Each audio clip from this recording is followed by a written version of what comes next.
Polio రహిత ఆంధ్రప్రదేశ్ లక్ష్య సాధనకు ప్రతి కుటుంబం బాధ్యత వ్యవహరించి 5 ఏళ్లలోపు ఉన్న ప్రతి చిన్నారికి తప్పనిసరిగా పల్స్ పోలియో 2 చుక్కలు వేయించాలని పెద్దాపురం ఎమ్మెల్యే నిమ్మకాయల చినరాజప్ప పిలుపునిచ్చారు. జాతీయ పల్స్ పోలియో దినోత్సవాన్ని పురస్కరించుకుని సామలకోట పట్టణంలో మెహర్ కాంప్లెక్స్ లో నిర్వహించిన పల్స్ పోలియో కార్యక్రమాన్ని ఎమ్మెల్యే నిమ్మకాయల చినరాజప్ప, కాకినాడ జిల్లా జనసేన పార్టీ అధ్యక్షులు డీసీసీబీ చైర్మన్ శ్రీ తుమ్మల రామస్వామి బాబుతో కలిసి చిన్నారులకు పోలియో చుక్కలు వేసి ఘనంగా ప్రారంభించారు. ఈ సందర్భంగా ఎమ్మెల్యే చినరాజప్ప మాట్లాడుతూ పోలియో వంటి ప్రమాదకర వ్యాధిని పూర్తిగా నిర్మూలించాలంటే ప్రజలందరి భాగస్వామ్యం ఎంతో అవసరమన్నారు.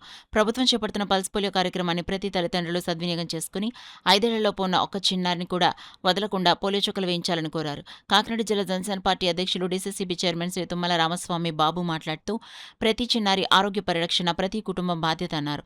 పల్స్ పోలియో కార్యక్రమం విజయవంతం కావడానికి ప్రజలందరూ చొరవ చూపాలని, వైద్య ఆరోగ్య శాఖ సిబ్బందికి సహకరించాలని కోరారు. ఈ కార్యక్రమంలో సామర్లకోట మున్సిపల్ కమిషనర్ కనకారావు, కుటుంబ నాయకులు, మహిళా నాయకురాలు, ప్రజాప్రతినిధులు, వైద్య ఆరోగ్య శాఖ అధికారులు, ఆశా వర్కర్లు, అంగన్వాడీ సిబ్బంది, కార్యకర్తలు మరియు స్థానిక ప్రజలు పాల్గొన్నారు.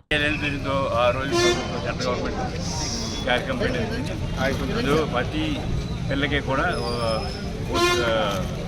పల్స్ పోలియో చుక్క వేయాలని చెప్పి దాని ప్రకారం రాష్ట్రంలో పట్టణంలో కూడా ప్రతి 2-3 గ్రామాలకు 1-2 అలాగే పట్టణాలకు 4-5 పెట్టి బాగా అందుబాటులో ఉండి అందరూ కూడా ఎంచి విధంగా అవేర్నెస్ తీసుకొచ్చి ఎలా ఇంటి కారణం ఏంటంటే పోలియో మన తెలుసు పోలియో మరి ఎంత ఇబ్బంది పెడుతుందో తెలుసు.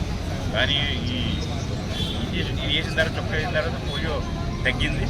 చేత వేలందరూ కూడా ప్రతి ఒక్కరు కూడా పిల్లలకి పోలియో మందు వేసుకోవాలని చెప్పి